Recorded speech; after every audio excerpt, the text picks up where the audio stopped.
మనం గురుదక్షిణగా ఏదైనా వేస్తే ఎలా ఉంటుందంటావు? అవును నిజమే, గురువు గారు మనల్ని మెచ్చుకోవడానికి ఏదైనా ఇవ్వాలి.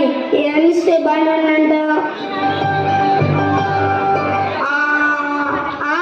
ఏదైనా ఒక మంచి బహుమతి ఇద్దాం.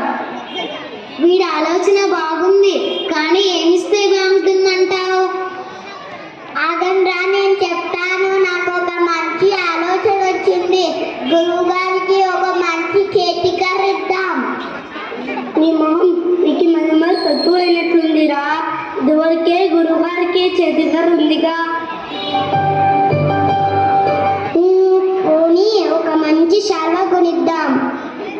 ఏర్చావు, గురుగారికి రాజుగారు ఇచ్చింది పట్టు పంచలు పట్టు శాల్వాలు ఇంకొకట్లో మూలుగుతున్నాయి. మరేం కొందాంరా? బాగా ఆలోచించండి రా. అవును, బాగా ఆలోచించండి రా అందరూ.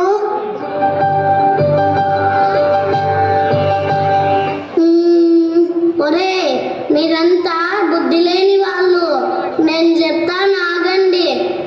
ఏంటంటే గురుగారు పురాణాలు చెప్పడానికి ఆ ఊరు ఈ ఊరు వెళ్తూ ఉంటారు ఎడ్ల బండి మీద.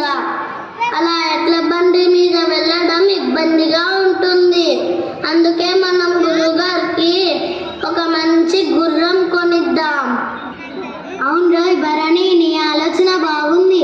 గురువుగారు గుర్రం మీద పురాణాలకి చెప్పడానికి వెళ్తుంటే అచ్చం మహారాజులా ఉంటారు. కానీ గుర్రం అంగట్లో అమ్ముతారా? ఒలే తెలివి తక్కువ దద్దమ్మ, గుర్రము అంగట్లో అమ్మదు, సంతలో అమ్ముతారు. సరే రాయి విషయం గురువు గారికి తెలియకుండా ఇద్దాం. అసలు మనం ఎక్కడికి పోతున్నామో కూడా తెలియకుండా ఇద్దాం. సరే రా,